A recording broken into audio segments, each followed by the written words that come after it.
Hola, buenas tardes. Bienvenidas y bienvenidos a esta octava edición de Diálogo Con, que volvemos a celebrar en el Instituto Cervantes de Bremen, a pesar de que sea de manera online. Es decir, que esta vez no estamos presencial, esperamos poderlo estar en la próxima ocasión.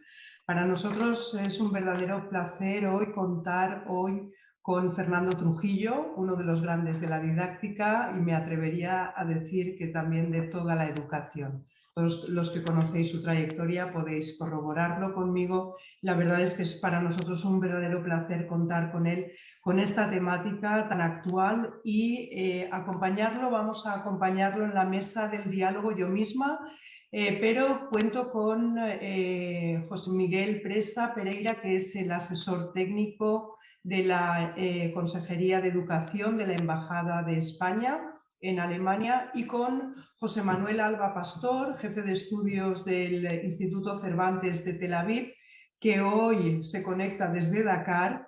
Le agradezco el esfuerzo que está haciendo y que en enero está ya nombrado, pero asumirá la función de director del Instituto Cervantes del Cairo. Aprovecho para felicitarlo aquí públicamente por ese nombramiento y lo celebramos de verdad con el alma, con el corazón, porque sabemos que es un gran profesional.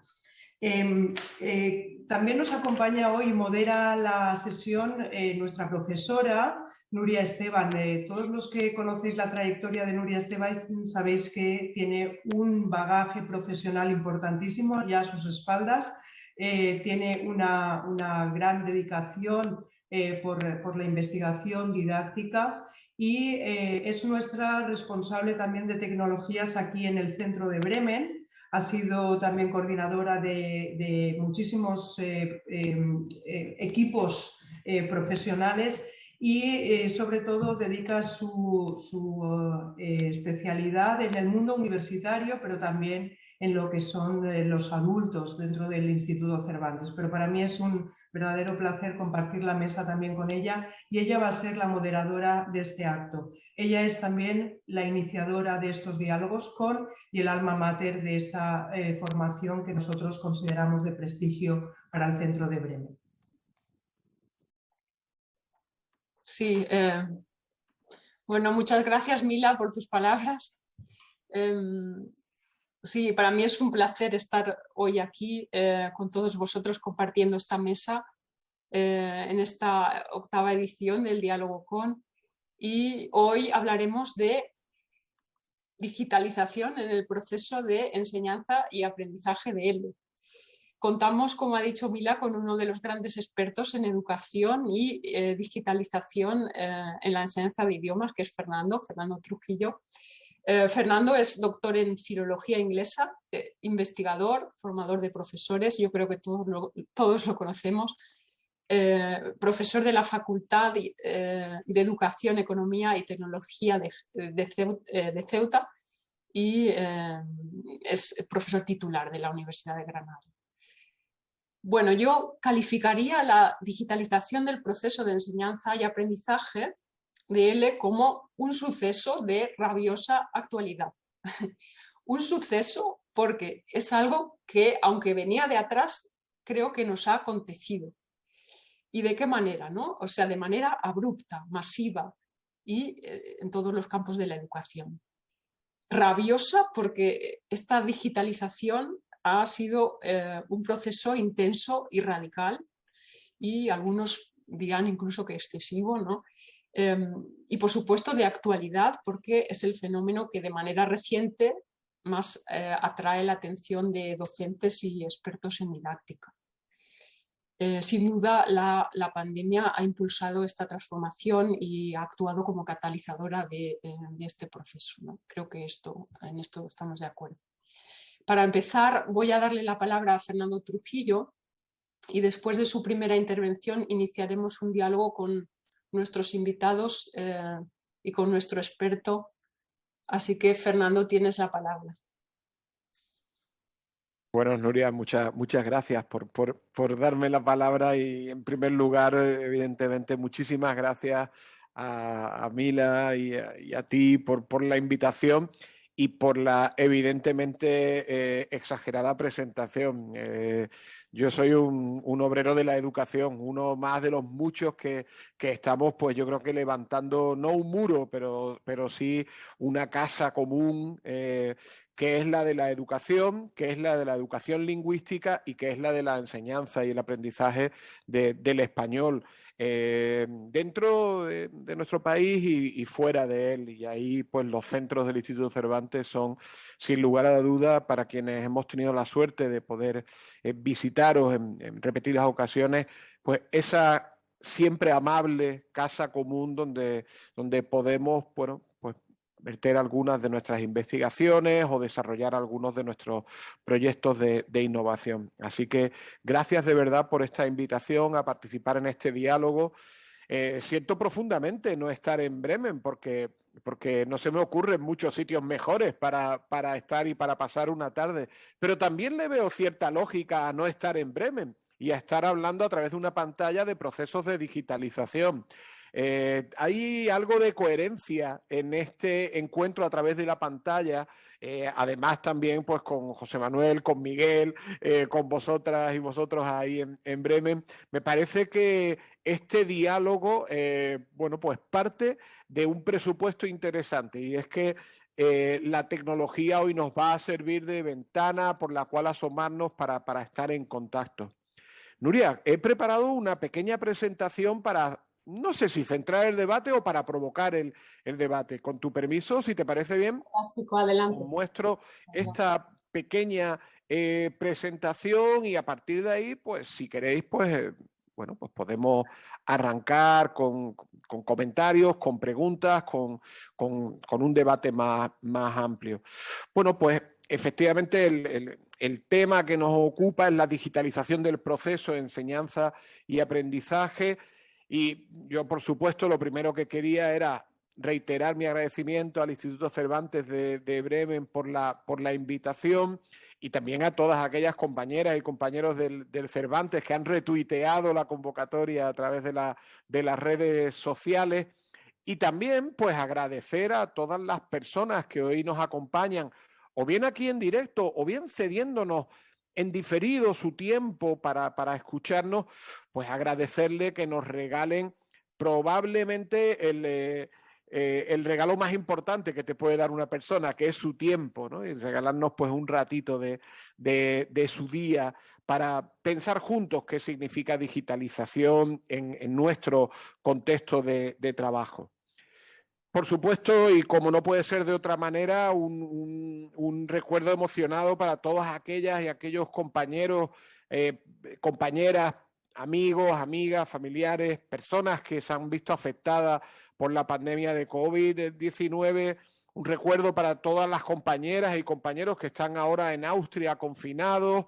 También, bueno, pues un fuerte abrazo para toda, en realidad toda Centro Europa, que, bueno, pues cuyos índices empiezan a subir, pero también para todos aquellos compañeros y compañeras fuera de Europa que están viviendo en contextos donde la COVID-19 no es todavía una enfermedad controlada o donde los procesos de vacunación están siendo más lentos que en la privilegiada Europa. Entonces, bueno, espero que pronto todo esto no sea más que un recuerdo, un mal recuerdo y un hito más en la historia de la humanidad, que superemos, dicho sea de paso, a base de investigación y a base de conocimiento. Y espero que también entre países y entre personas a base de mucha empatía y mucha solidaridad.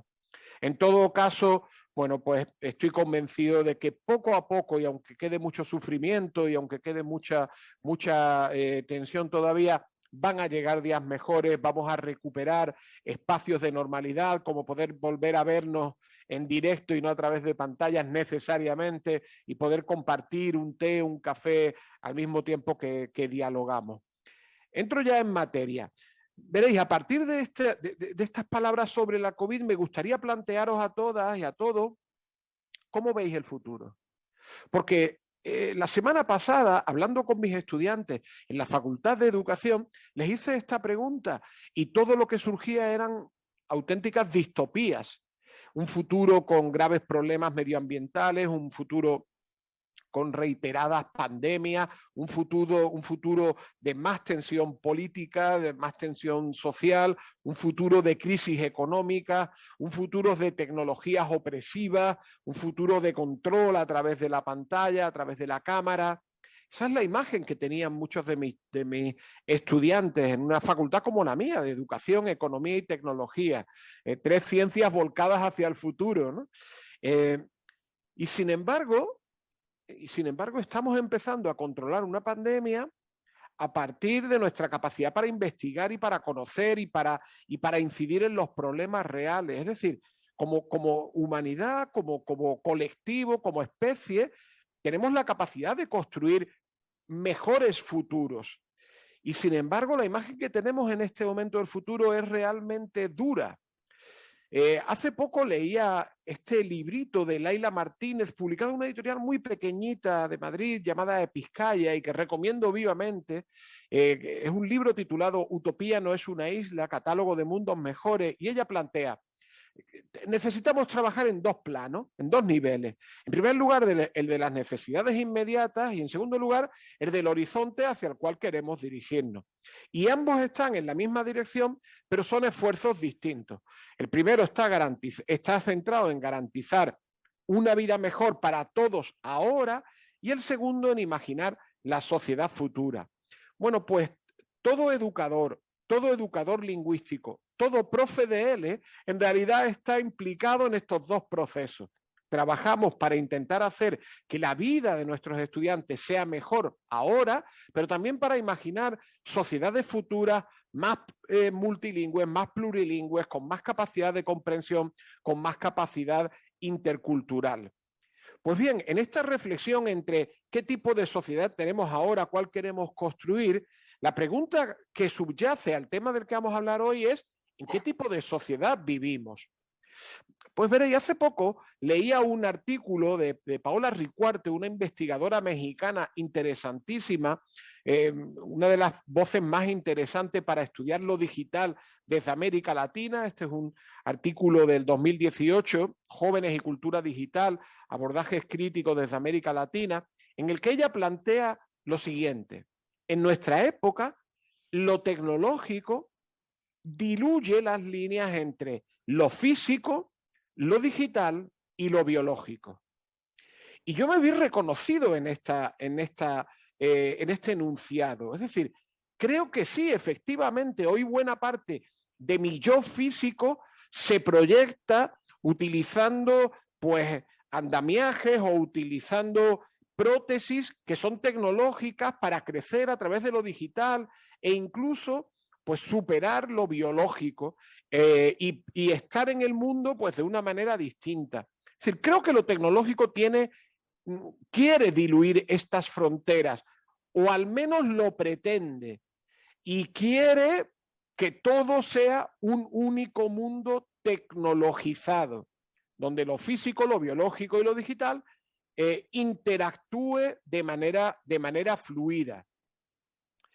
La pregunta en nuestro mundo es, bueno, ¿pero puede la tecnología ser el elemento disruptivo, el elemento rompedor que promete ser? Y en realidad como investigadoras e investigadores debemos decir, sí, bueno, quizás, pero ¿sabes qué pasa? Que hay muchos ejemplos de experimentos de tecnología educativa aplicada a la enseñanza de lenguas que han conducido al fracaso, o al menos a una situación de no avance.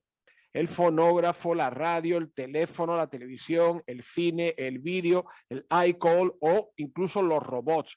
Si buscamos solo en Google Scholar fonógrafo, enseñanza de lengua, radio, enseñanza de lengua, hasta llegar a robots, enseñanza de lengua, pues veremos que aparecen literalmente miles de artículos. Yo debo reconocerles que mis favoritos son las Dormiphonics. Esto es una propuesta de Sherover en los años 50, que él proponía que, bueno, pues que con una serie de condiciones técnicas o tecnológicas concretas uno podía echarse a dormir escuchando sonidos de una lengua extranjera y acabaría dominando la lengua. Las Dormiphonics son muy útiles, muy valiosas, muy eficaces, sobre todo cuando quieres reírte de alguien, porque por lo demás no sirven para nada. Es decir, no se puede aprender una lengua escuchando mientras dormitas, pues podcast en japonés. Bueno, pues consigues familiarizarte con ciertos sonidos de manera muy vaga, pero no llegas a ningún sitio razonable. Pero para explicarle a tu cuñado algo que sea sorprendente, Dormiphonics, pues va tremendamente bien. En realidad, en la relación entre pedagogía, educación lingüística y tecnología, lo mejor es utilizar una sana dosis de escepticismo, como decía Salaberry en el año 2001. Pero en todo caso, esta disolución que está intentando provocar la empresa tecnológica, pues quiere potenciar, quiere mantener nuevas maneras de subjetivarnos, de relacionarnos y de interactuar con el entorno. Y resulta que cuando este proceso de las empresas tecnológicas está creciendo exponencialmente, llega una pandemia que lo que consigue de facto es hacernos entender que la tecnología es un bien de primera necesidad socioeducativa y que no dominar la tecnología es una manera de ser excluidos, de ser expulsados de procesos de aprendizaje muy concretos. Pues bien, la pregunta, por tanto, es cómo podemos ofrecer un L digital que esté a la altura del reto que se está generando en una sociedad digital. La red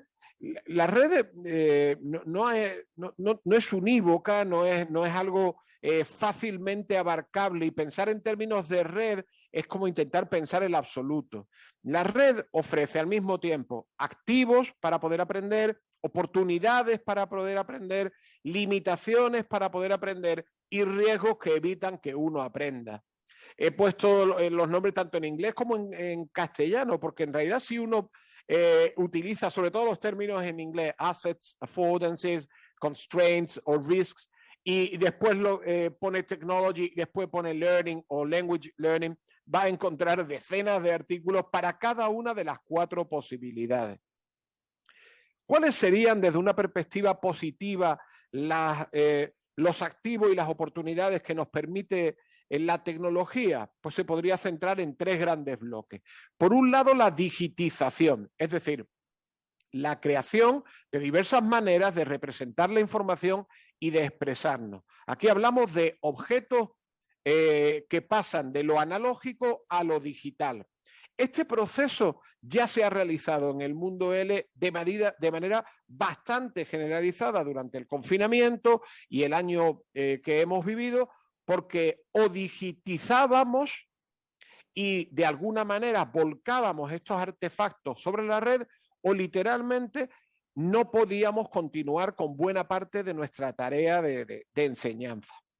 Hay un segundo proceso que es la digitalización, el cual a mí me gusta definirlo utilizando este artículo de Manuel Area y Jordi Adel como un cambio en los procesos, no solo en los productos, sino en los procesos, insertando tecnología en la manera que tenemos de informar a nuestros estudiantes, en la manera que tenemos de proponerles actividades, esa dimensión práctica de la que hablan ellos. En tercer lugar, la dimensión comunicativa, es decir, la comunicación bidireccional, la interacción. Y en tercer lugar, la dimensión tutorial y evaluativa, el proceso de monitorización y seguimiento para constatar que se está produciendo aprendizaje y que se ha llegado a un lugar efectivamente valioso y efectivamente interesante. Y el tercer paso de lo que significa la tecnología en educación lingüística y en L, es la transformación digital, que es cuando no solo convertimos los productos de analógico a digital y los procesos incorporan tecnología, sino cuando toda la institución realmente pivota sobre el eje digital, sobre el eje tecnológico.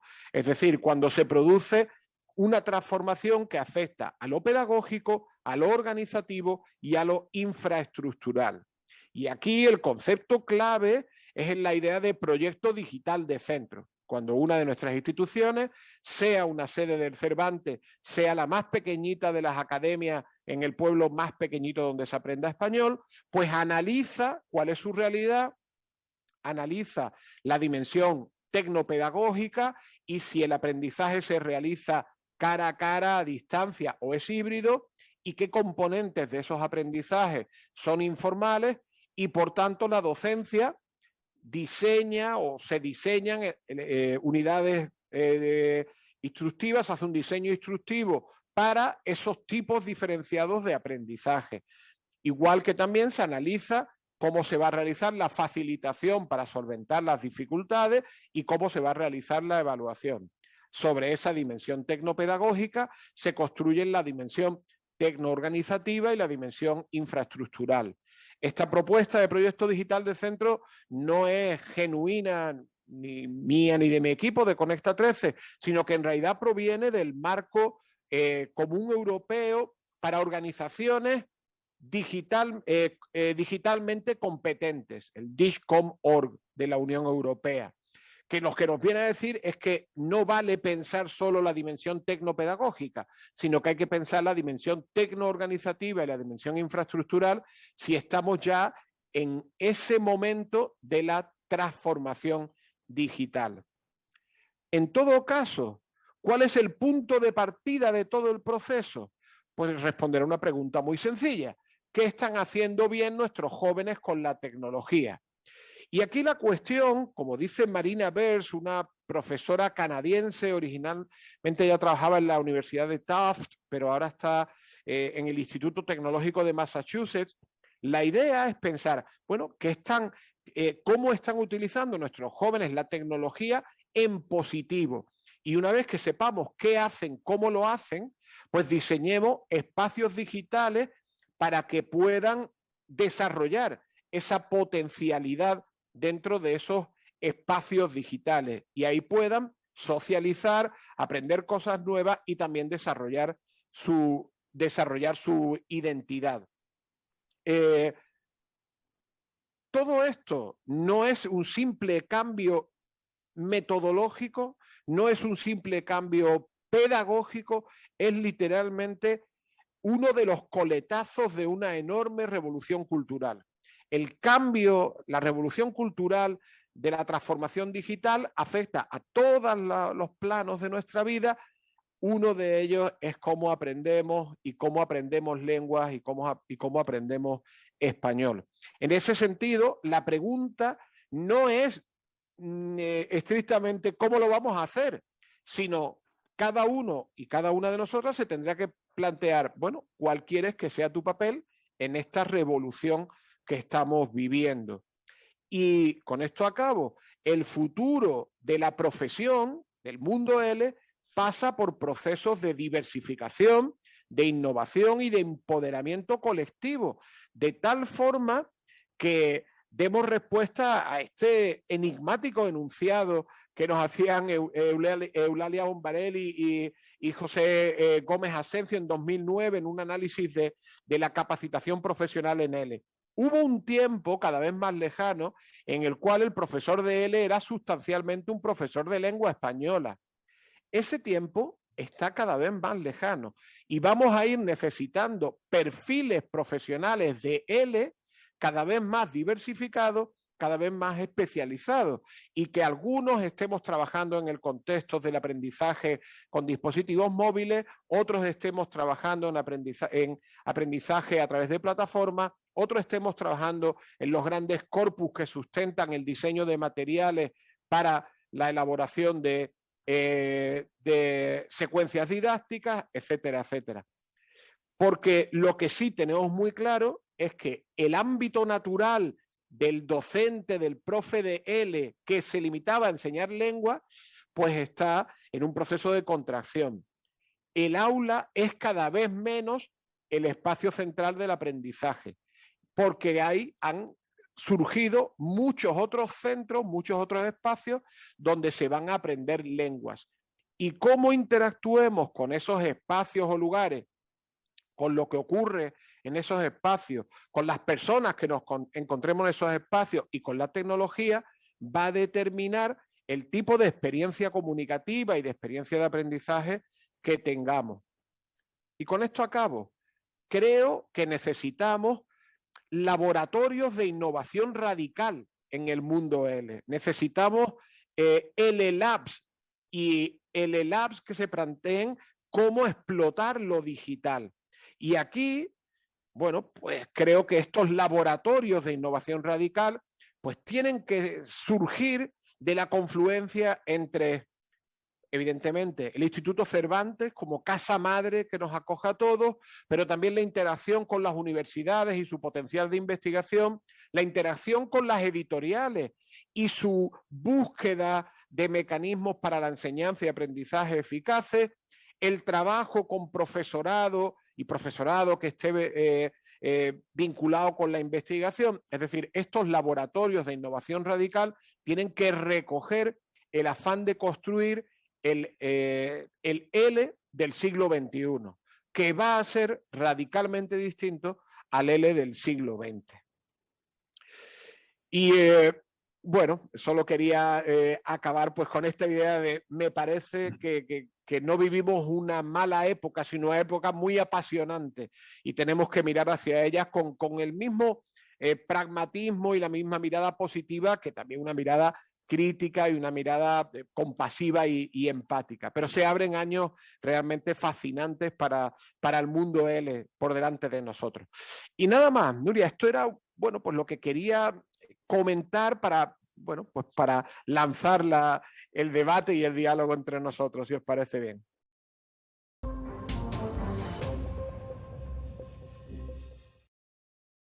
La verdad es que esta exposición nos da un marco estupendo para iniciar el debate.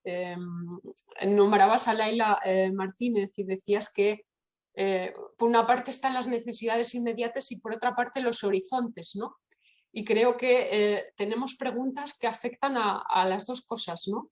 Si os parece, pues yo formularía ya una cuestión para iniciar el debate y luego los invitados pueden continuar. Tú hablabas también de la pandemia, ¿no? Y del efecto que ha tenido en este proceso de digitalización y de digitación también. Quizás el cambio para los que estamos en la clase y bien, el cambio más notable que trajo consigo la pandemia fue el traslado abrupto de las clases de la presencialidad a la virtualidad. Y la pregunta que yo tendría es ¿cuál es el presente y cuál es el futuro de la presencialidad y de la virtualidad? Es decir, los cambios que ha traído la COVID-19 se asentarán o como prácticas habituales o no, o en parte. Es una pregunta difícil, no sé si queréis comentar algo al respecto. Sacamos la bola de cristal, ¿la tenéis por ahí alguno? La bola de cristal para ver el futuro. No sé si quizás nuestros amigos quieren arrancar o si esperáis que yo abra un poco y cómo preferís que lo hagamos. Abre tú si quieres y luego seguimos. Dos palabras, porque he tenido ya la oportunidad de hablar y creo que tenemos aquí pues, a Hassan, a José Manuel, a Miguel, a Mila, que tienen mucho de decir, probablemente mucho más que yo. Dos palabras. Con la pandemia hemos descubierto que la necesidad y la potencialidad de la tecnología a veces caminan juntas. Es decir, tuvimos que cerrar, tuvimos que replegarnos y entonces descubrimos que había potencial de seguir realizando nuestra labor. Y entre medios lo que descubrimos es que nuestros pasos previos no habían sido quizás lo suficientemente contundentes. No habíamos desarrollado plenamente nuestra competencia digital docente, o quizás no de manera generalizada, no de manera universal. Todos hemos utilizado la parrilla para evaluar nuestra competencia docente, ¿no? Pero ahora de repente la parrilla tenía un eje, ¿vale? Resulta que no era bidimensional, era tridimensional o o era un multiverso, y una de las líneas, pues resulta que era la competencia digital docente. Y ahí estaba el techo de cristal para dar respuesta a la necesidad y a la potencialidad. Y después, eso en cuanto a competencia digital docente.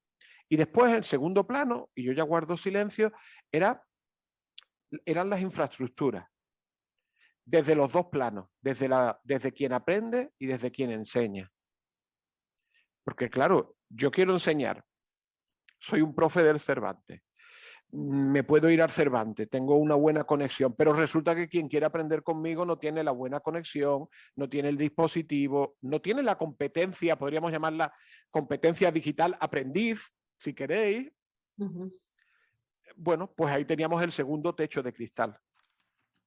Entonces, esos dos techos de cristal han sido duros. Han sido duras muchas otras cosas, la enfermedad, el vacío, las calles vacías, pero esos dos techos han sido muy duros, porque no los habíamos visto venir. Y este año yo detecto, pero aquí espero que me corrijáis, una especie de movimiento pendular, y es, ahora trabajé en digital todo este tiempo, ahora que puedo volver a la presencialidad, no me hables de plataforma. Y detecto a muchos compañeros y compañeras que mira, por favor, no me hables de Kahoot, no me pidas que haga un Genially, ni me hables de hacer una videoconferencia. Si quieres nos tomamos un té, pero no me hables de lo otro. Creo que ese movimiento pendular en algún momento perderá fuerza y buscaremos el centro, ¿no? Como el péndulo. Y lo espero, porque creo que el centro es donde vamos a decir, esta potencialidad la voy a explotar, voy a evitar esta, digamos, digifobia, ¿no? De decir, no quiero, no me comas el tarro, y voy a solventar los dos problemas que he comentado, ¿no? El de competencia y el de infraestructura. Pero guardo silencio porque tengo mucha curiosidad por saber qué piensan Mila, Miguel o José Manuel, de verdad. Yo decirte algo, Fernando, que el problema que tiene sobre todo esta digitalización es que se lanzan tantos temas al mismo tiempo. En el tiempo que has hablado, posiblemente has lanzado preguntas que necesitaríamos un curso entero para poder responderlas. Hay tanta discusión que has puesto encima de la mesa que yo por hacer un poco de anécdota, que a lo mejor da una visión a lo que tú has comentado, que prácticamente comparto contigo en muchas cosas, en otras estaría encantado de discutir sobre esas preguntas, pero yo recuerdo que cuando a finales del siglo XV los portugueses estaban investigando muchísimo en cuestiones de cartografía, cuestiones de velamen, todo, había un instituto cerca de Lisboa que era el instituto más puntero en temas de navegación. Y por arte de Birlibirloque llegó ese señor al que todo el mundo discute su origen, que es Colón, y se planta en América contra todo pronóstico, sin haber pasado por toda la tecnología apropiada que decía aquel instituto, que era lo más puntero en el mundo. Es decir, los navegantes portugueses estaban obsesionados con doblar África y habían hecho toda la inversión posible para conseguirlo, ¿no? Y llega y coge y se va en dirección de los Alíseos y llega a América, ¿no? Y les deja con un palmo de narices. ¿Y qué pasa? Que se produce una revolución muy parecida, tanto en tecnología como en instrumentos, en forma de navegar, que nadie se esperaba. Es algo como que todo el mundo consideraba que era inminente que los portugueses doblasen África por el Cabo de Buena Esperanza y diesen la vuelta al mundo por donde estaba previsto que había que darla. Pero viene Colón y les deja allí, prácticamente entre comillas, con el culo al aire, y se lanza en la otra dirección y los deja allí tirados, ¿no? Entonces, claro, eso produce una revolución y yo creo que es que nos pasa muchas veces que lo inminente era dar la vuelta por el este. Y ocurrió algo totalmente inesperado que fue el oeste. Y nosotros estábamos dentro de la enseñanza de español, estábamos muy enfocados a algo que creíamos que era inminente, que era pues empezar a hacer plataformas en las que íbamos a colaborar dentro del aula y llega una pandemia y nos lanza como a Colón en la otra dirección. Y me ha salido un pareado que no estaba programado. Pero bueno, quería contaros esta anécdota un poco por aportar algo a la reflexión sobre cómo ocurren cosas totalmente inesperadas y donde el futuro, que se lo contaba ayer a Nuria, es donde el futuro ya no es lo que era.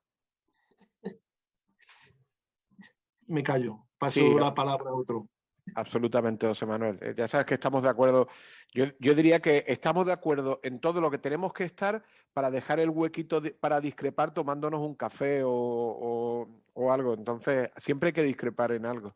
Yo tengo curiosidad por saber también qué piensan, pues, Mila o Nuria o Hassan. Pero me gustaría después explotar la metáfora colombina, por llamarla de algún modo, ¿vale? Lo he anotado, he estado anotando para explotar después esa metáfora.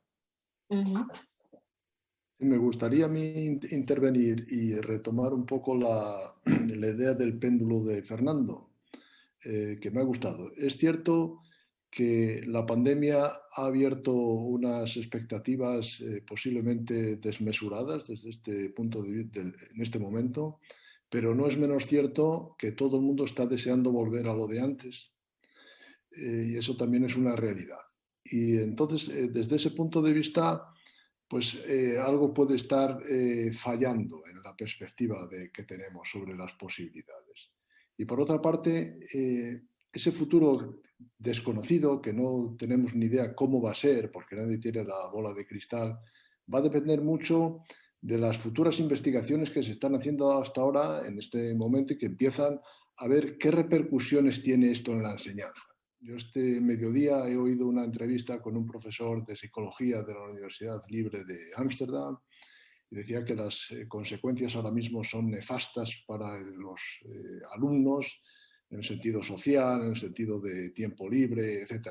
Estas son investigaciones que no se han, de las que todavía no se tiene ningún resultado fehaciente y que con el tiempo pues saldrán a la luz. Y puede ser también una especie de freno para todo el proceso de digitalización, etc. Por otra parte, me gustaría a mí señalar, y Fernando trabaja en el área, las repercusiones que puede tener este tipo de actuaciones respecto al futuro profesor. Si el profesor actual ya prácticamente desde secundaria se le exige que sea desde profesor, casi juez, psicólogo, asistente social en primaria, ¿no?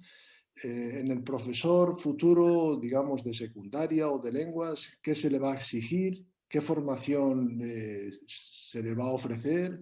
Las administraciones educativas, ¿cómo lo van a gestionar? Y después las posibilidades de transformación digital del centro, pues tiene unas repercusiones infinitas en toda la infraestructura, en todo el modelo que se va a presentar. Al mismo tiempo, dentro de esas posibilidades infinitas que ofrece la transformación digital en cuanto al tiempo, la ubicación, etcétera, no es menos cierto que se va a necesitar cierta unificación en los criterios a la hora de exámenes, de currículo, etcétera, etcétera. O sea, que cada uno puede estudiar cuando quiera, sí, pero ya no puede ser cuando quiera hacer un examen. Y una fecha de examen pues tiene cierta repercusión en su currículum, en la vida del centro, etcétera. Entonces, estas son ideas que, claro, en el futuro conviene perfilar y se van a ir perfilando, pero yo sí soy escéptico en cuanto a un desarrollo totalmente en esa dirección y que la vieja escuela y que el viejo profesor ya sea solo el antiguo profesor de lengua española, y yo pienso que todavía va a tener mucha utilidad ese concepto. Miguel, yo en cambio pienso que en realidad ya nos ha cambiado todo esto. Es decir, ya no somos el viejo profesor, el de antes, y por mucho que queramos volver de vez en cuando a antes, no vamos a poder ya volver.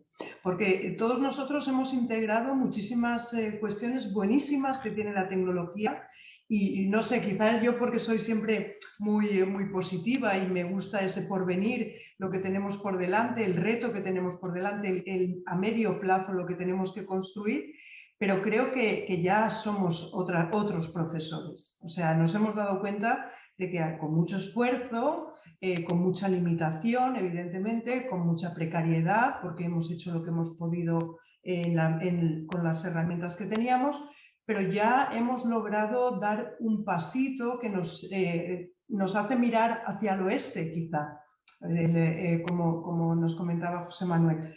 Yo, en realidad, me imagino la futura realidad de la comunicación a través de un holograma incluso. Es decir, yo cuando pienso cómo va a ser nuestra comunicación por medios virtuales, pienso pues en reuniones profesionales en un holograma estando en otro sitio, hablando desde mi casa, la máquina interpretando en otros idiomas que yo quizá ni siquiera conozco, sabiendo interactuar y entonces pues quizá no solamente podamos ser profesores tecnológicos o digitalizados o ya transformados digitalmente, sino que incluso se nos abren perspectivas de programadores lingüísticos para ese tipo de mecanismos. Creo que en realidad no nos acota esta tecnología, sino que nos abre muchísimos campos que nosotros creíamos que no podíamos abordar por ser mucho más tecnológicos, porque por nuestra formación quizá humanística. No sé qué piensan los demás, pero creo que tenemos abiertas muchísimas puertas que hasta ahora no pensábamos, no habíamos mirado que existían virando la cabeza al oeste. Yo estoy de acuerdo también con lo que acaba de decir Mila. Y me ha parecido muy interesante en la exposición de Fernando lo que comentaba sobre los perfiles del profesor de ELE, que cada vez van a tener que estar más diversificados. Y es verdad que probablemente vamos a necesitar muchos profesores especialistas en muchas cosas, porque cada vez digamos que los verbos aprender y enseñar se están volviendo más complejos y más afanosos y más retadores y más polisémicos. Entonces sí, creo que sí. Volviendo al tema de las videoclases que ha surgido, hablemos un poquito, si os parece, con la llegada de la pandemia. Nuria, te voy a interrumpir un segundito antes de entrar en las videoclases para darle un poquito la réplica. Bueno, la réplica no en el sentido argumentativo, no estamos jugando al ping-pong, yo estoy aprendiendo de vosotros, pero es que me interesa mucho trazar un hilo invisible entre vuestras 4 intervenciones.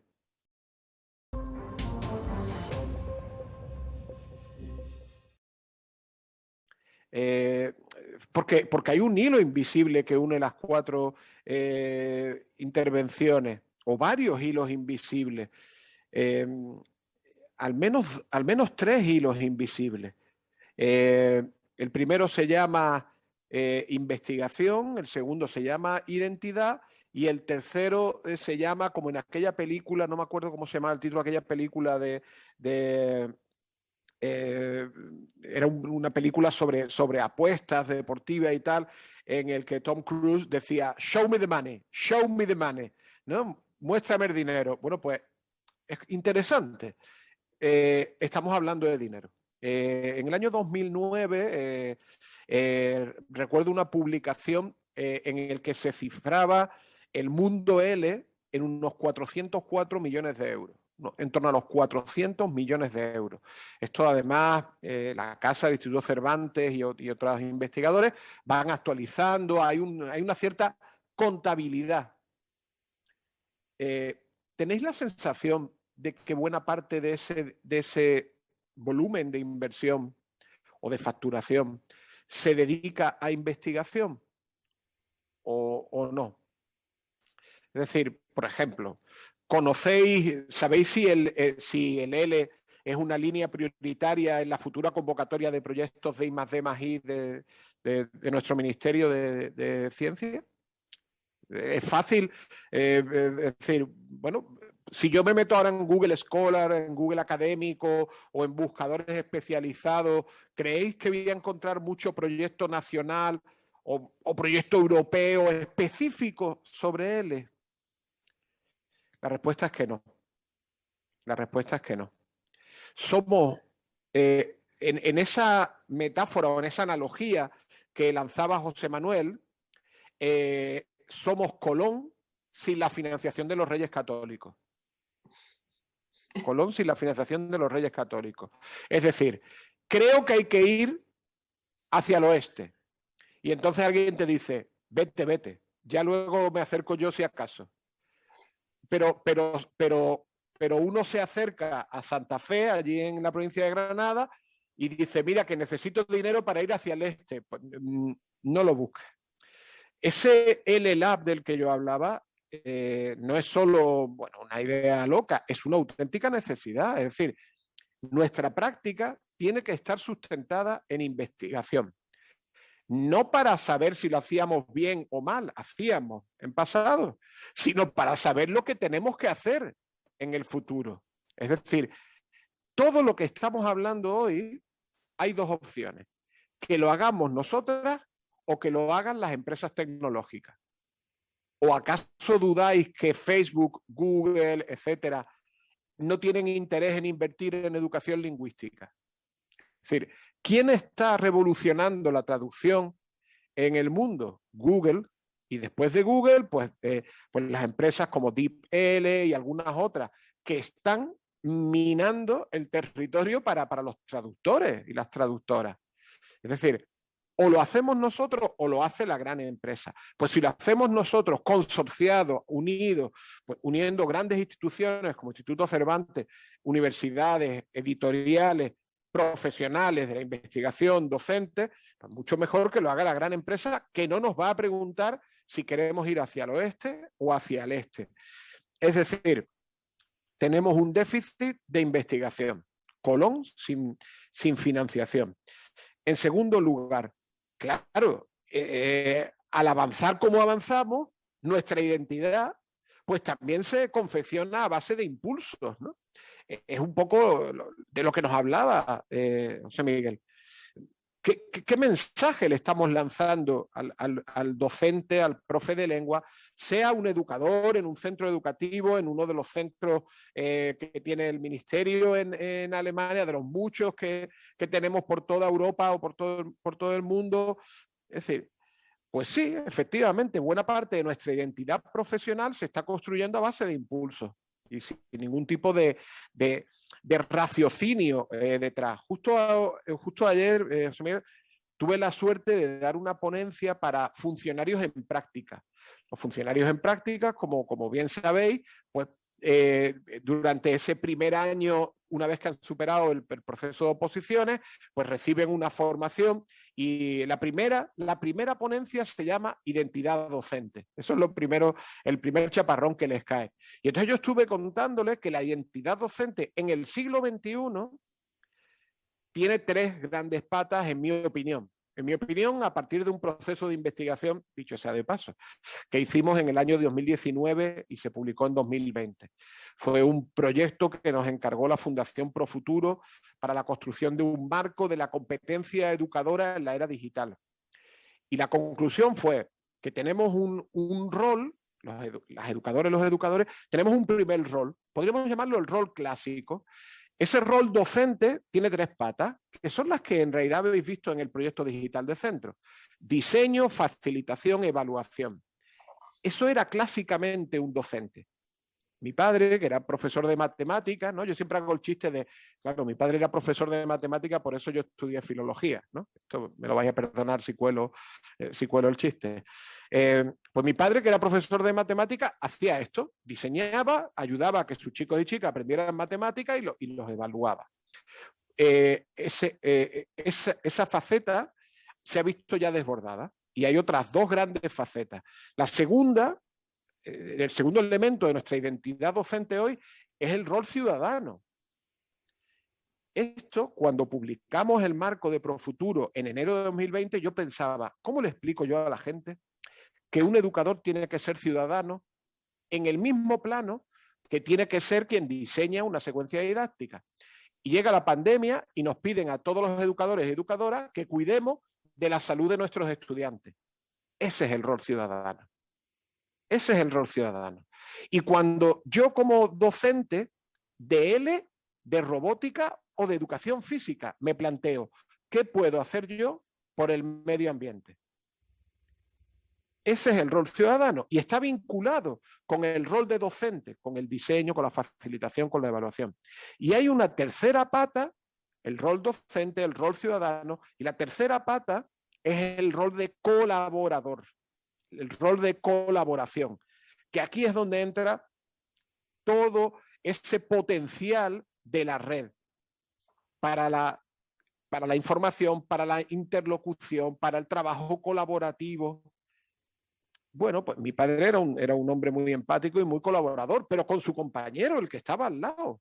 No se planteaba estar hablando con dos amigas de Bremen, ni mucho menos con un amigo que está en Dakar o con Miguel que estará pues, quizás en Berlín. Sí, no nos lo planteábamos, pero hoy es una parte fundamental de nuestra identidad docente.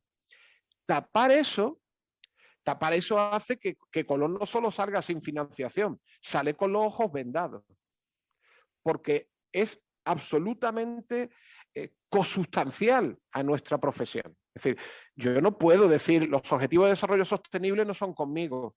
Es decir, la igualdad entre mujeres y hombres no es mi rollo. O luchar contra el hambre en el mundo a mí no me afecta. Yo, fijaros lo rollizo que estoy. Esto no es concebible, no se puede concebir.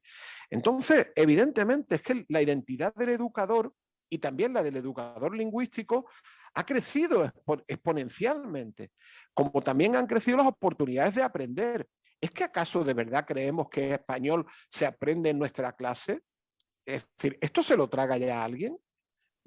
Español se aprende viendo, perdonadme un poco la butad, viendo Narcos. ¿O es que nos han llegado a clase a vosotros diciendo plomo o plata? Claro. Porque esta frase la ha aprendido todo el mundo, plomo o plata, y sin pillar a lo mejor la carga sociocultural tan profundamente dolorosa que tiene la frasecita de la primera etapa de Narcos, ¿no? No, mira, plomo o plata, déjate de bromas, que esto fue un drama en Colombia.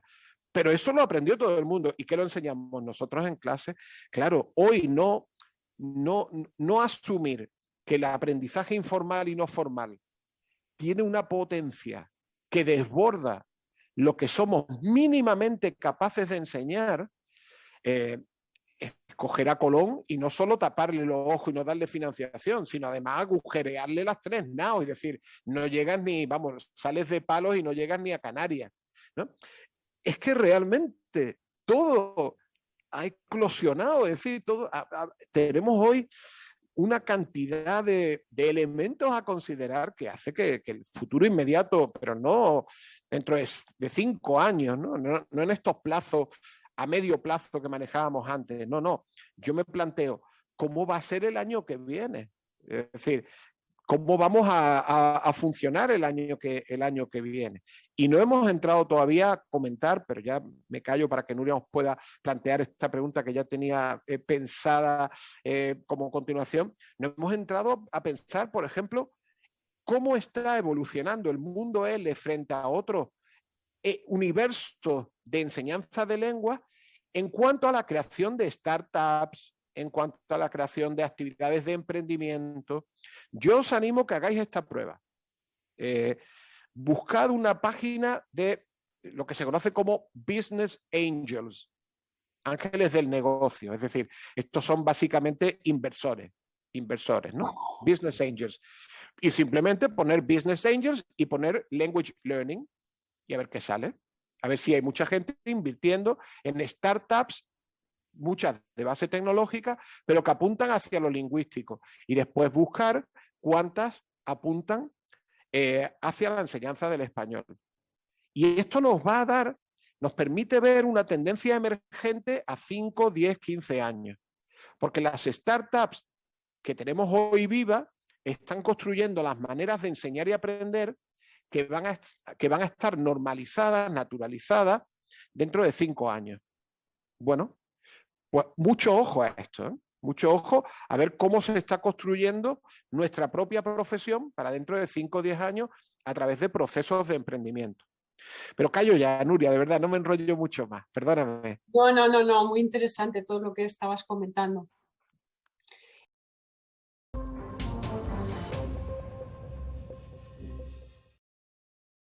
Y bueno, por seguir un poquito con el debate y tocar otros aspectos también, comentaba que me gustaría hablar un poco de las videoclases, porque esta ha sido la realidad docente para muchos compañeros y compañeras en este último año. Con la llegada de la pandemia, pues la mayoría de los docentes hemos tenido que transformar nuestras clases en videoclases, y esta mutación pues no solo ha transformado el entorno de la clase, que era un entorno virtual en la videoconferencia, sino que además bueno, se han transformado las herramientas, que ahora son digitales, ¿no? Y ha cambiado también la forma de aprender y de enseñar. Ha cambiado la forma de hablar en clase. Ha cambiado la forma de interactuar con los compañeros y con el profesor. Incluso la forma de gestionar los turnos de palabra. La forma de gesticular. Seguro que habéis notado que la gente ahora se despide así, y que la gente, cuando hablas con ella, incluso presencialmente, te hacen así. Bueno, han cambiado muchas cosas, ¿no? Entonces, lo que os quería preguntar es qué cosas han cambiado con las videoclases respecto a cuestiones que tienen que ver con la gestión del aula, la interacción, las dinámicas de grupo. Y Fernando ya ha hablado también de los roles del docente, ¿no? que son muchos. Bueno, no sé si Fernando quiere comentar algo, pero yo solamente diría que uno de los valores importantes que ha cambiado es la sincronía-asincronía. Es decir, creo que el valor de la sincronía ha cobrado especial relevancia, y la videoclase en la totalidad presencial puede ser muy síncrona, pero evidentemente nos hemos dado cuenta de que todo no es necesario que se produzca a través de la videoconferencia. Y creo que ese ha sido el cambio importante, el percibir la sincronía como una herramienta facilitadora del aprendizaje y también de la enseñanza. Yo creo que... Perdón, José Miguel, sigue. Sí, sigue. José Manuel, sigue tú. Bueno, yo simplemente quería hacer una aportación de preocupación, porque yo lo que he percibido en mi entorno docente es que la exposición a través de las videoconferencias es como que absorbe muchísima energía por parte de los docentes, y que digamos que en presencial había una situación como más, es que no es exactamente el término relajado, pero que la presencialidad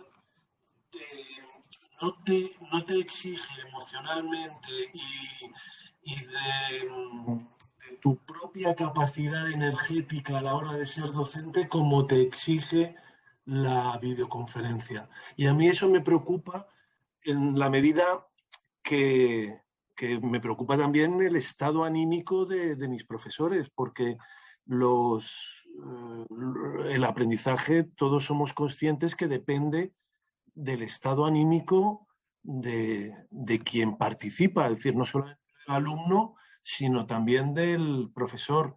Y para mí la parte de la videoconferencia me preocupa el que está absorbiendo mucha energía diariamente del docente. Y es una percepción que tengo y que me preocupa. Es decir, creo que no solamente hay que investigar en cómo tenemos que enseñar, sino también hay que investigar en cómo mantener la energía y la motivación, quizá también el equilibrio mental de todos los docentes que han pasado a la virtualidad o a la videoconferencia. Sí, yo pienso que el hecho pandémico está sobrevalorando aquellos aspectos que no han tenido más remedio que realizarse. Por ejemplo, si no se puede tener clase presencial, lógicamente se va a valorar muchísimo más esa posibilidad de hacerlo a distancia, ¿no? Sin embargo, si preguntas a alumnos de todo tipo, no hay ninguno que prefiera las clases virtuales.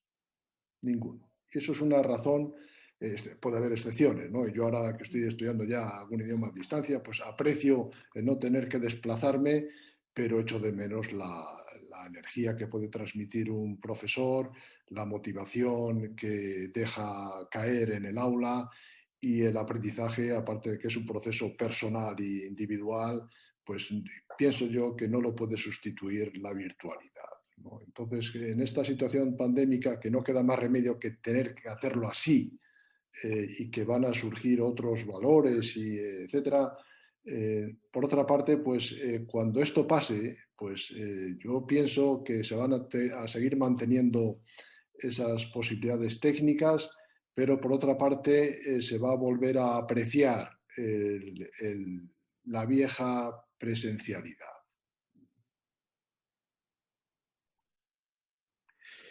Yo estoy de acuerdo. Yo creo que Perdona, Miguel, sí. ese es el problema. ¿Cómo hemos llegado aquí?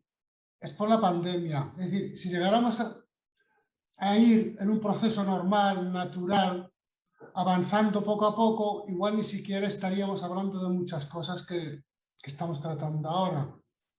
Es decir, vino la pandemia y venga, ¡boom!, contra la pared todo el mundo. Es como la vacuna. Una vacuna que se fabrica en 5 años se hizo en 6 meses. Y ahora está fallando. Es decir, que mucho debate que estamos teniendo ahora no hubiese tenido lugar si el proceso, el desarrollo hacia la enseñanza virtual, en línea, como se llamara, hubiese seguido un camino normal, porque íbamos en esa dirección. Pero vino la pandemia y venga, aceleró todo y estamos ahora que si presencial, que si virtual, que si volver. Creo que de ahí viene este debate, por la manera en que se llegó a donde estamos.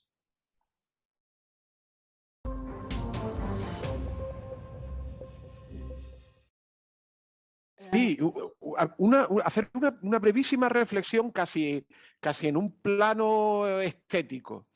Veréis, yo durante la pandemia, bueno, pues he estado haciendo algunas investigaciones. La primera de ellas fue sobre evaluación, nos la publicó Santillana. La segunda fue intentar hacer un panorama desde el año 2019-20 a cómo sería el año 2021. Esta nos la financió y nos la publicó FAD, Educación Conectada, junto con el BVA. Y después la tercera, bueno, pues tuve la suerte de hacerla para el Joint Research Center de la Unión Europea. Es decir, intentando ver, bueno, cómo es la educación que hemos montado aquí, como decía Hassan, sobrevenida, ¿no?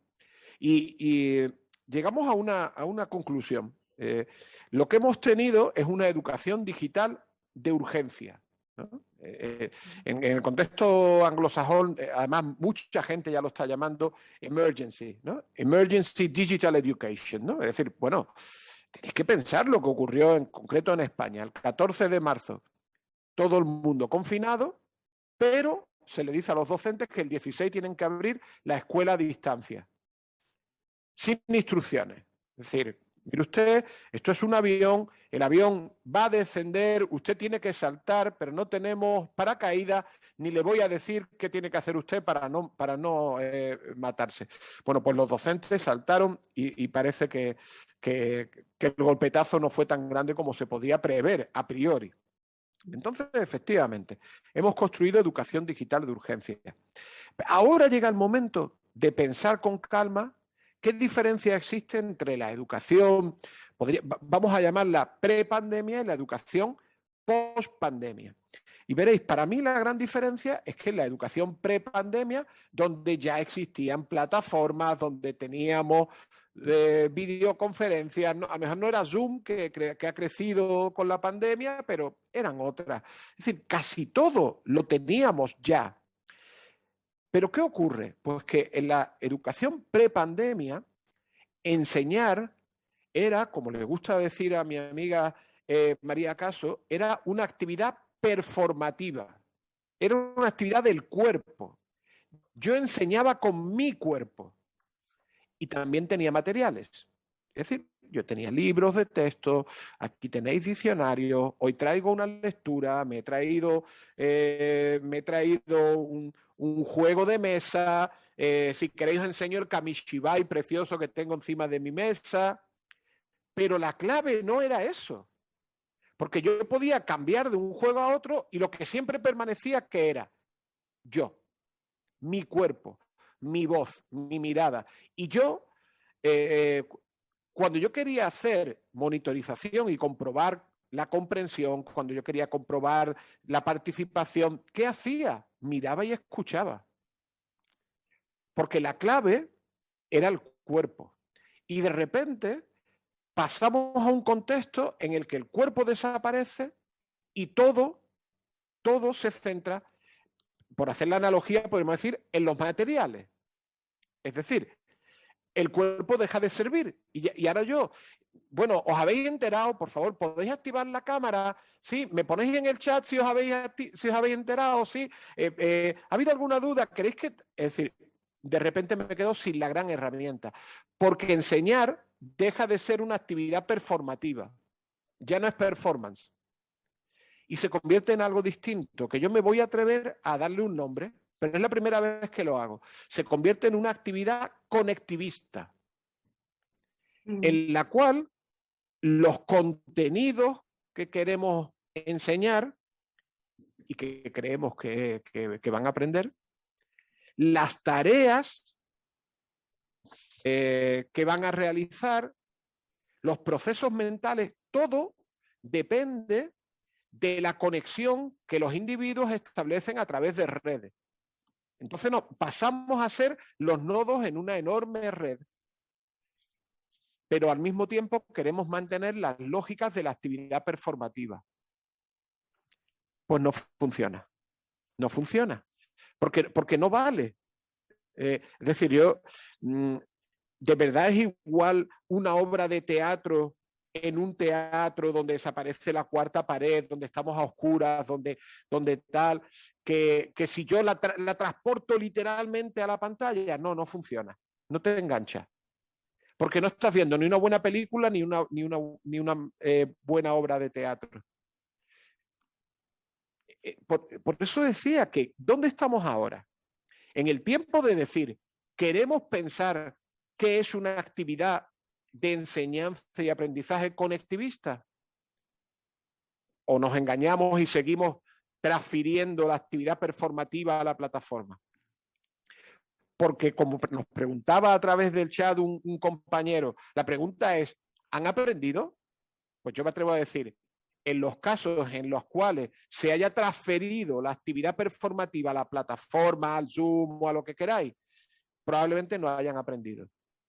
Porque son actividades con lógicas distintas.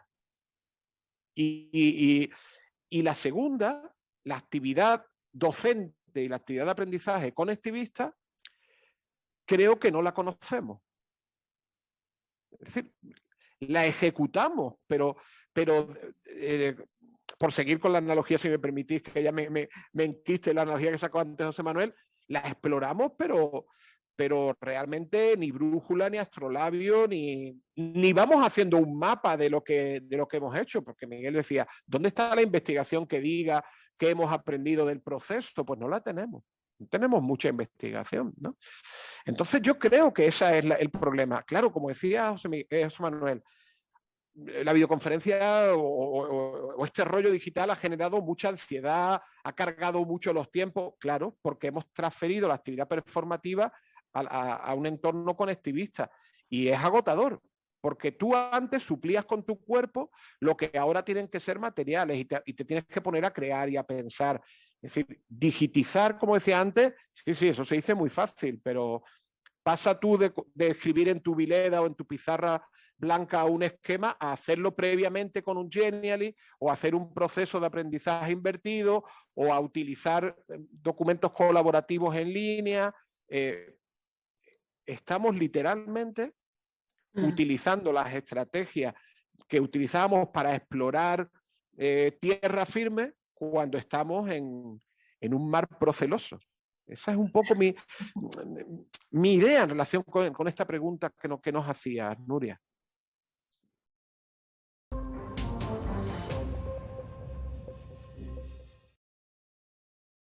Muchas gracias, Fernando, también. Esto que comentabas me hace pensar en los aspectos afectivos que intervienen en el proceso de aprendizaje en la era digital, porque, como decíamos, no podemos mirarnos a los ojos en los entornos virtuales. A veces ni nos vemos, los alumnos no conectan la cámara a veces en clase. No podemos tocarnos, lo que decía Fernando, ¿no? No estamos, hay una gran distancia de por medio, a veces ni siquiera trabajamos de forma síncrona, como decía Mila, sino de forma asíncrona. Entonces, con la digitalización, la pregunta es, ¿estamos más lejos o más desligados de nuestros alumnos y alumnas o simplemente ha cambiado nuestra forma de relacionarnos afectivamente? O sea, ¿cómo podemos importar ese espíritu más humanístico y cercano de las clases presenciales a la virtualidad?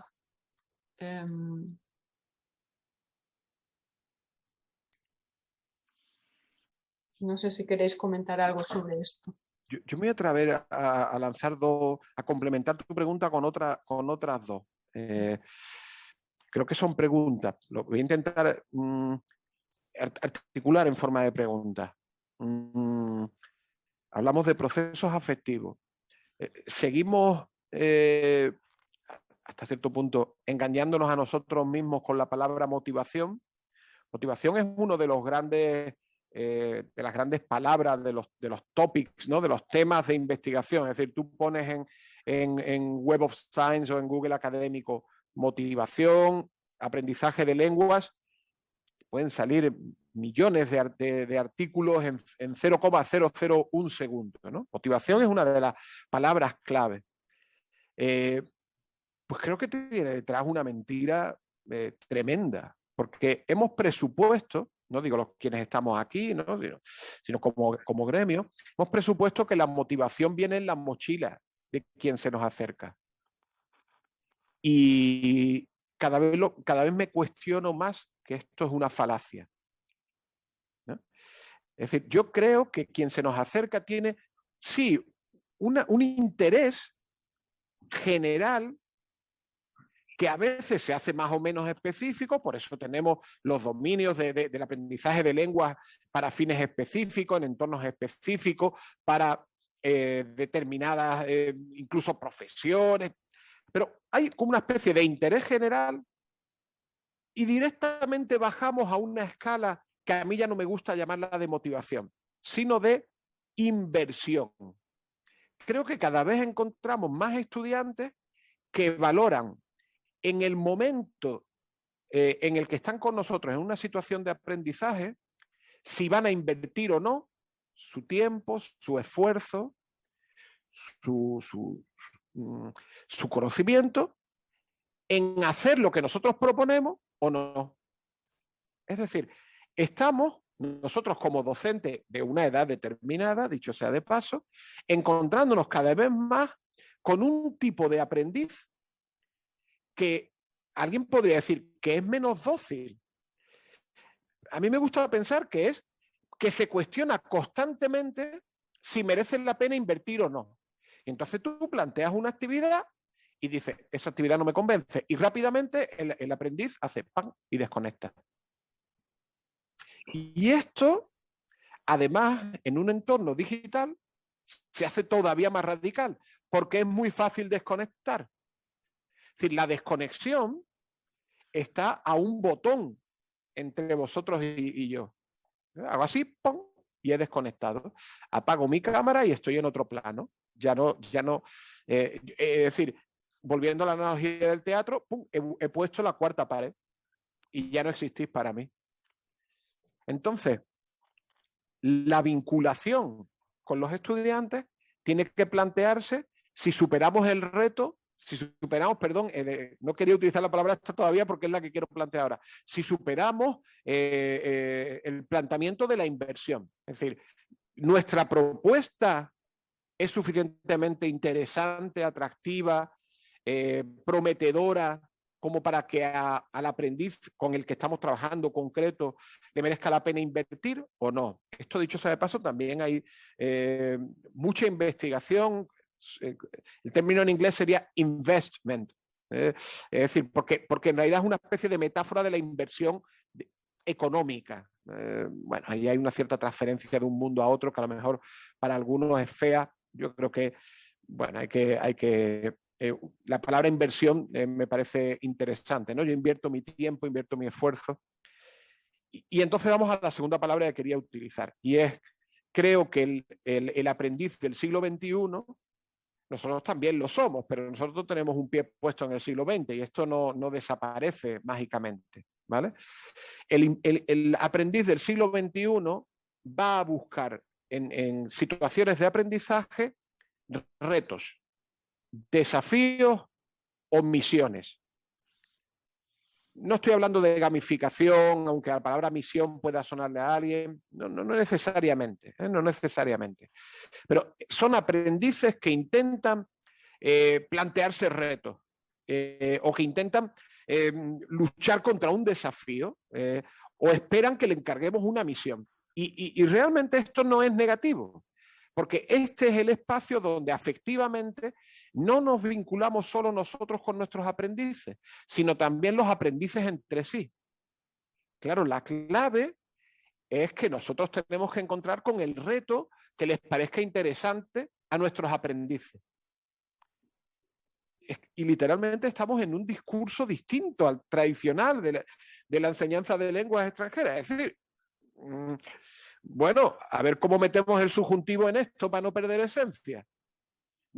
Pero nuestro estudiante no va a venir buscando el subjuntivo. Bueno, quizás alguien sí, ¿no? Porque siempre hay alguien que le mola, pero el estudiante del siglo XXI lo que sí viene es dispuesto a enfrentarse a situaciones pues, problemáticas, desafiantes, de las cuales tiene que salir utilizando las lenguas.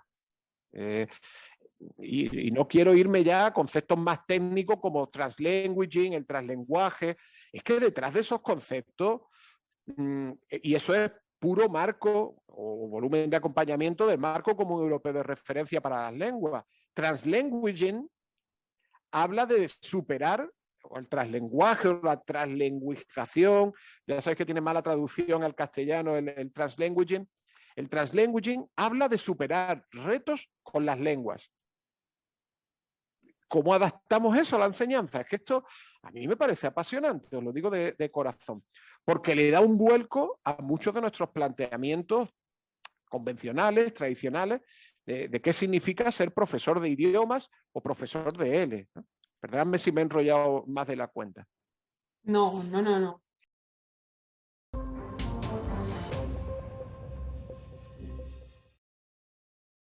Sí, retomando la idea esta, Fernando, que decías de que la actividad conectivista tiene que sustituir al cuerpo, ¿no? O está sustituyendo ya nuestro cuerpo como era en la enseñanza tradicional o de siempre, ¿no? ¿Piensas que esto tiene que ver con la tecnología imperante de la enseñanza de lenguas asistida por móviles, esta actividad conectivista, ¿no? que permiten los móviles, las tablets, etcétera, ¿no? Y piensas que esta enseñanza asistida por móviles va va a superar en uso o en protagonismo a la asistencia, a la enseñanza de lenguas asistida por ordenador. Es decir, el futuro de nuestras clases está en los móviles y en las tablets y en este tipo de artefactos digitales. Muy interesante, un pequeño giro lingüístico en tu enunciado, porque empezaste hablando de aprendizaje, pero hemos acabado hablando de enseñanza. Es que esto es un debate que también últimamente me llama poderosamente la atención. ¿De qué hablamos? Porque aprender y enseñar son dos cosas distintas, ¿no? Si hablamos de aprender, nuestros aprendices, ¿vale?, están aprendiendo con el móvil. Y en algunas ocasiones aprenden con el ordenador. Déjame que recurra a dos investigaciones, una realizada en el marco de la cátedra de eSports de la Universidad de Málaga, una cátedra estratégica de la Universidad de Málaga centrada en eSports, en juegos electrónicos, ¿no? Tenéis que pensar que los videojuegos superan por volumen de facturación a la industria de la música y del cine juntas. Que esto, si no somos aficionados a los videojuegos, no podemos imaginarlo. Es decir, pero todos conocemos pues, lo grande que es la industria del cine, ¿no? Cuántas películas, con la distribución, con las salas de cine y bueno, lo grande que es la industria de la música, que va desde Spotify o iTunes hasta ese concierto al que tú vas. Las dos industrias sumadas son sobrepasadas por la industria del videojuego. Bueno, pues una investigadora de la Universidad de Málaga, Nayara Postigo, dedica su tesis a la investigación de los procesos de aprendizaje de lenguas en ligas amateur de eSports. ¿Y qué descubre ella? Chicas y chicos, más chicos que chicas porque está muy polarizado en cuanto a género, que aprenden lenguas para jugar a juegos en ligas amateur de eSports. Estamos hablando, por ejemplo, de un juego como League of Legends, millones de jugadores en el mundo, muchos de ellos utilizando el inglés como lengua franca. Y los jugadores empiezan a aprender inglés para poder seguir jugando. Para seguir jugando a Fortnite o para seguir jugando. También recurro a otra investigación, que esta es mucho más prolongada en el tiempo. La investigación, para mi gusto, de lo más interesante que se está haciendo en nuestro país, a cargo, por supuesto, de Daniel Casaña, ¿no? También buen amigo de los institutos, del Instituto Cervantes y de su sede.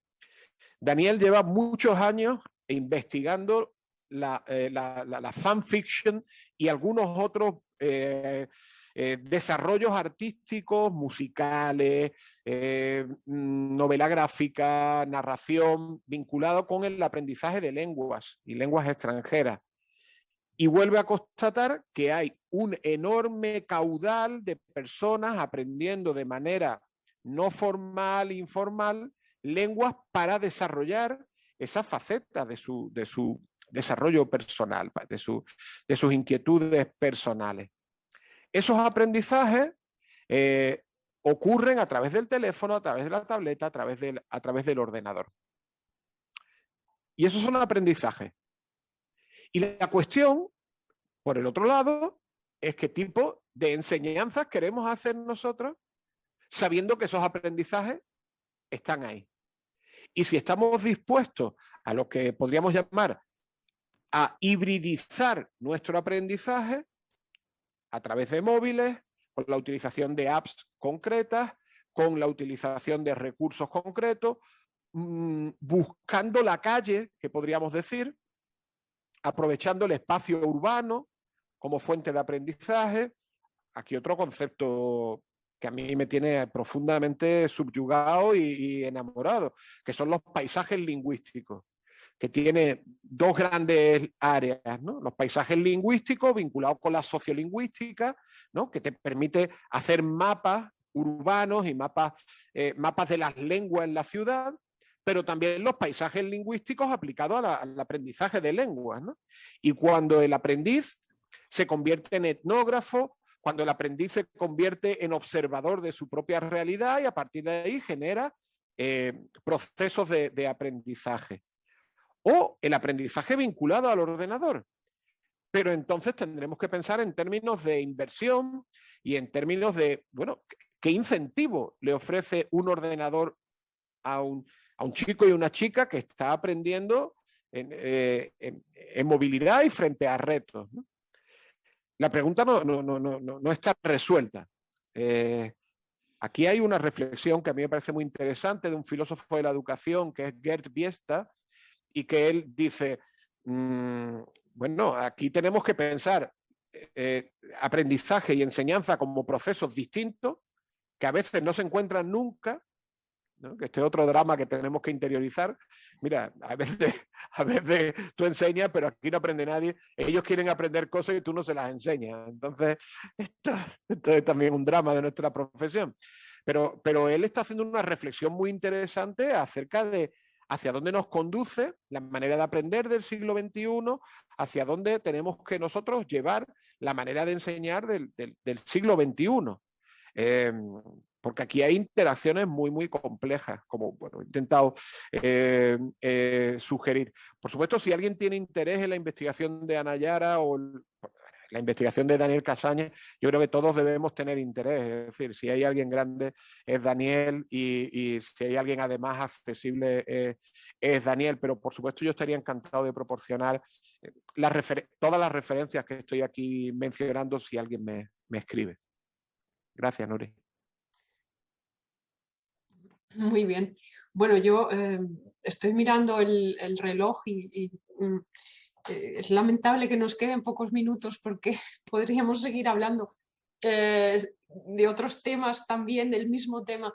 Yo no sé si, Hassan, si hay preguntas del público, porque sí que nos gustaría que se pudieran formular al menos quizás un par de preguntas Sí. antes de cerrar la sesión de hoy. Un par de ellas. Una que desde hace ya bastante, desde el principio. ¿Se puede seguir hablando ahora de la transformación digital? Es de Antonio. La pregunta sería si se puede o si se debe, ¿no? Es decir, No.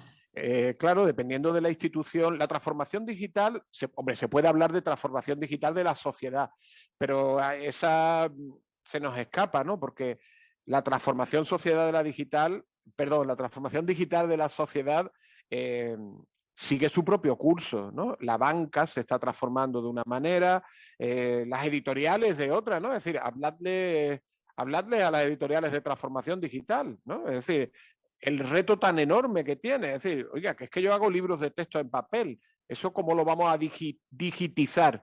¿Y cómo vamos a digitalizar, pero de manera que el libro de texto tenga sentido? Ayer mismo una compañera me decía, estoy pensando a partir de un corpus del español, un diccionario, a ver si alguna editorial... Y le digo, bueno, hombre, sí, ellos estarían encantados de hacerlo. El problema es que los diccionarios en papel ya no se venden. Entonces tendrás que hacerle el trabajo que hacemos los lingüistas y después decirle, y este es tu modelo de negocio para este diccionario que yo te he hecho. Entonces, claro, no sé en qué sentido pregunta Antonio si se puede. Es decir, ¿se puede porque ya está realizada? Creo que no, y depende de la institución, ¿no? Se puede porque en realidad la sociedad ya se ha transformado. Bueno, pues depende de qué sector de la población estemos hablando o de qué plano estemos hablando. Tenemos que recordar que durante la pandemia de COVID en España, país europeo, primer mundo, con recursos, porque debemos verlo así. Es decir, yo estoy en la frontera entre Europa y África, y cuando uno piensa, qué potencial y qué capacidad tenemos, ¿no? Pues a pesar de todo, con la pandemia... Sí. Él dice, lo pensaba en ese sentido, formamos parte de ese movimiento Claro. Porque se está realizando sin saber las consecuencias. Efectivamente, ahí coincidimos, creo que todos, pero os venía a decir, bueno, la transformación digital. La sociedad se está transformando digitalmente. Hoy es muy difícil, por ejemplo, en España, acceder a una entidad bancaria si no llevas una cita previa. Se espera que todo lo hagas a través de la red o en el cajero. Al mismo tiempo, cuando llega la pandemia de COVID, sabemos que hay en torno a un 10%, pero podría llegar a un 20% de la población estudiantil y, por tanto, de sus familias que se quedan fuera del sistema educativo porque no contaban con las infraestructuras necesarias. En España, ¿queréis que nos vayamos, pues, no sé, al Magreb? ¿Queréis que bajemos al África subsahariana? ¿Queréis que nos vayamos? ¿A dónde queréis que nos vayamos? Para pensar si la transformación digital es universal, si está vinculada con las diferencias de clase, es decir, un absoluto temazo. Y después depende de la institución en la que cada uno pues, se desarrolle, trabaje, etcétera, etcétera, evidentemente.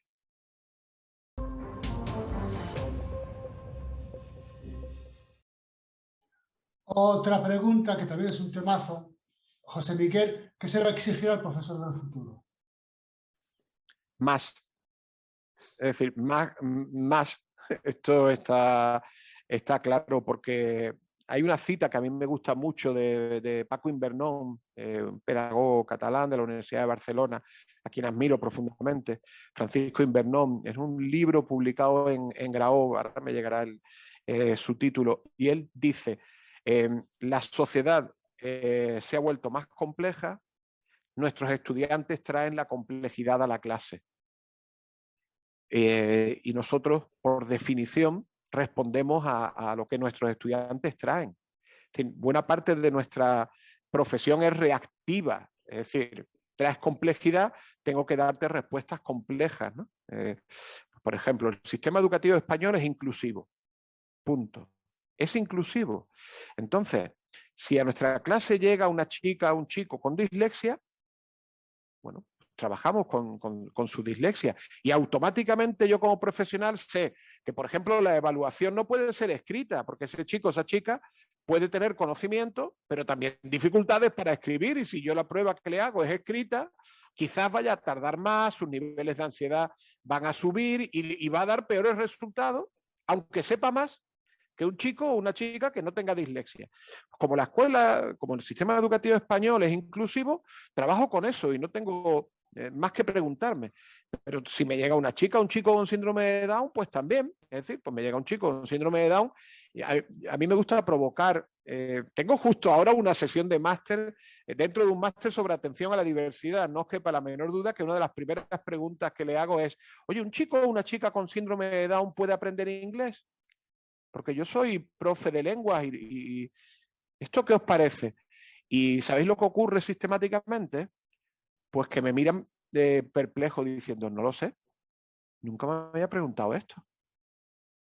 Y la respuesta es sí. Lo que pasa es que tienes que aprender a enseñarle. Es decir, una chica, yo recuerdo perfectamente una experiencia, a mí me gusta trabajar en los colegios, aunque yo trabajo en la universidad, pues casi todos los años desarrollo alguna experiencia en centros educativos, de primaria o de secundaria. Recuerdo una experiencia en un centro de secundaria que había una niña maravillosa, súper comunicativa, muy inteligente, cantaba maravillosamente y tenía un desfase curricular enorme. ¿Por qué? Pues porque tenía síndrome de hueso de cristal y literalmente se rompía cada cierto tiempo, con lo cual pasaba por procesos de hospitalización prolongados y reiterados. Como la escuela y como el sistema educativo es inclusivo, tienes que aprender a trabajar con una niña que acumula síndrome, que acumula desfase curricular por ausencia justificada, podríamos decir, desafortunadamente. Eso en los años 80, perdona Hassan, en los años 80 pues, no estaba tan claro. Hoy está claro y por tanto se convierte en una exigencia. Igual que lo es la tecnología, igual que lo es ese rol ciudadano. Es decir, si un docente ve que una chica llega con un signo de violencia, ¿qué debe hacer? ¿Enseñarle el subjuntivo? Bueno, pues le vamos a enseñar el subjuntivo para que aprenda a hacer una denuncia si es el resultado de violencia contra las mujeres. Entonces, ¿aumenta la exigencia? Por supuesto que sí, pero porque creo que hemos tomado conciencia plena de qué significa ser educadora, ser educador y ser educador lingüístico. Veréis que reitero mucho esta idea de que no somos profes de L, somos educadores lingüísticos.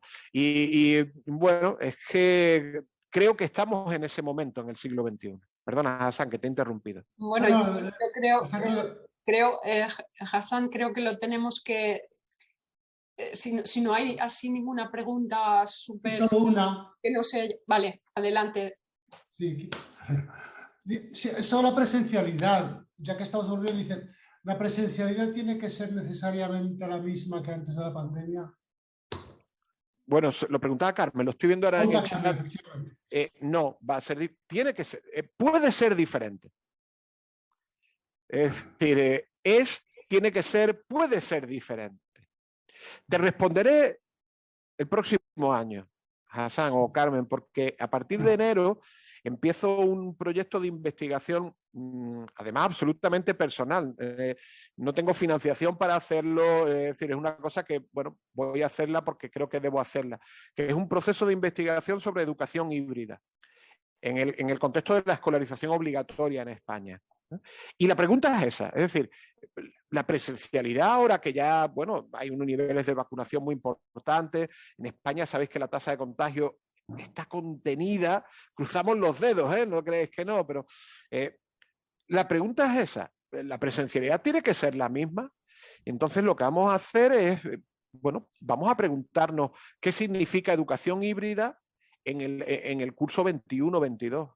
Y entonces, yo creo que puede ser diferente, pero si te parece nos emplazamos a un nuevo diálogo el curso que viene e intentamos responder a esa pregunta, ¿vale? Y por supuesto lo hacemos presencial y en Bremen, eso está clarísimo. La verdad es que nos da para otro diálogo. Nos han quedado algunos temas también muy interesantes, como por ejemplo todo el tema de los aprendizajes híbridos o la inteligencia artificial aplicada a la enseñanza de idiomas. Pero hemos tocado también muchos temas, hemos hablado de digitación, de digitalización, de transformación digital, de revolución cultural, de perfiles del profesor de L y de la actividad conectivista, en fin, entre otros. Y bueno, yo creo, como he dicho al principio, que me parece que aprender y enseñar son cada vez verbos más complejos y que, como habéis dicho ahora al final y retomando la pregunta final, el rol del profesor, la competencia del profesor cada vez es más vasta, ¿no?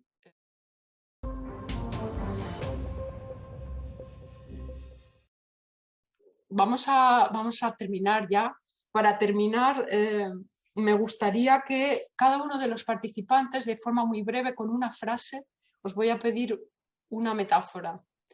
Una metáfora que enuncie o que simbolice o que exprese vuestro concepto de lo que significa enseñar y aprender en la era digital. Os voy a preguntar así directamente. Por ejemplo, Mila, ¿quieres decir tú? Bueno, yo en realidad, pues entonces te voy a decir dos. Una desde el punto de vista del alumno, ¿no? Del aprendizaje, que diría que es como un supermercado multimedial y multimodal. Y por otro lado, desde el punto de vista del profesor, que pues cojo una herramienta sencilla como una llave inglesa que me ayuda a poder dosificar qué tengo que apretar, qué tengo que aflojar, qué tengo que reparar en ese caso. Estupendo. Gracias, Mila. José Manuel.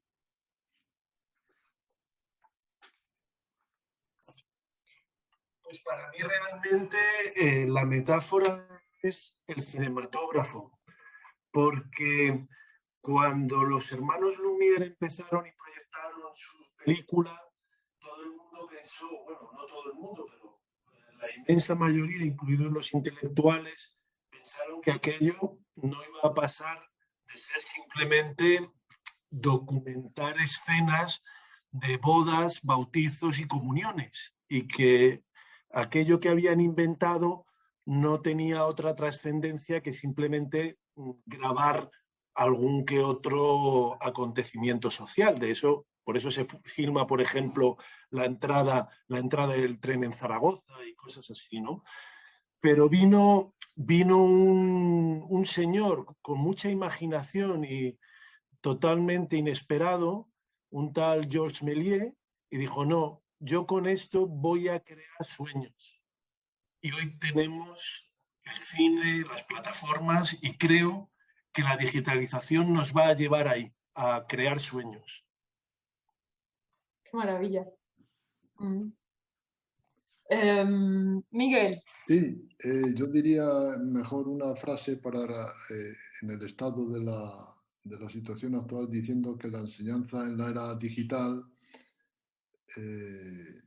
dos puntos, con un docente multiusos, los gestores educativos desbordados y los alumnos superados.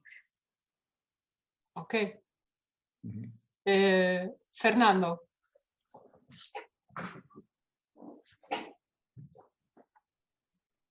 Me vais a perdonar, pero justo ahora al final no voy a dar mi palabra, sino que voy a tomar la palabra prestada de un amigo, si me lo permitís, ¿vale, Nuria? Pero muy rápidamente.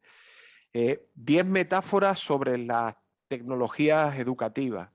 Se levanta el telón. A medida que se eleva, una lívida luz de amanecer comienza a derramarse por la sala, mientras en el escenario una especie de mural que contiene elementos llenos de significado toma forma el andén de una fría estación, a hora tan temprana.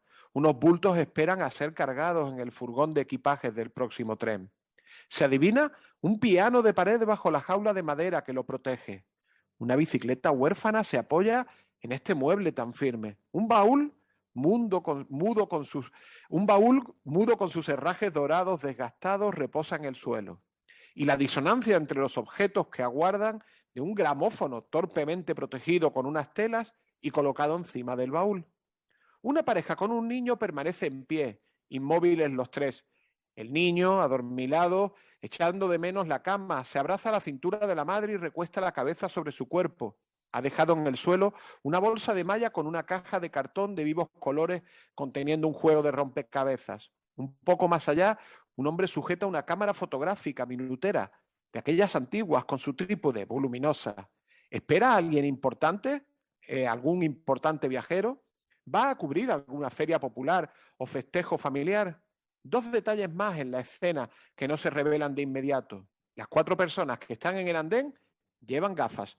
Y otro detalle, el cartel de la estación se ve invertido, como si toda la escena la estuviera contemplando el espectador reflejado en un espejo. Suena lejano el pitido del tren entrando en la estación. Las tecnologías educativas son mural, piano, bicicleta, baúl, gramófono, a veces rompecabezas, cámara fotográfica, gafas, espejo y siempre un tren que avanza por unas vías que vamos construyendo a medida que vamos descubriendo nuevos territorios. Ninguna de estas metáforas es mía, son todas ellas de Antonio Rodríguez de las Heras, publicado en su libro Metáforas de la Sociedad Digital. Antonio era la mente que necesitaríamos hoy para comprender lo que nos está pasando, pero la COVID nos lo arrancó el 4 de junio del 2020. Pero nos dejó este pequeño librito que yo he leído y releído en muchas ocasiones para intentar comprender con su mirada lúcida y con su inteligencia pues lo que estamos viviendo. Y esas son las metáforas que yo traigo hoy a nuestro diálogo. Estupendo. Gracias también, Fernando. Bueno, pues nada más. Terminamos aquí. Agradecemos a Fernando Trujillo su presencia hoy aquí y también a nuestros invitados, a todos. También al público que nos acompaña y a los que nos verán después en nuestro canal YouTube o en la página del Centro de Formación de Profesores, donde también colgamos nuestros diálogos. Muchas gracias a todos y hasta pronto. Chao. Ahora tenemos que despedirnos así, como se despide uno en la pantalla. Así, sí, y así, ¿eh? Hasta pronto. Gracias. Adiós. Chao.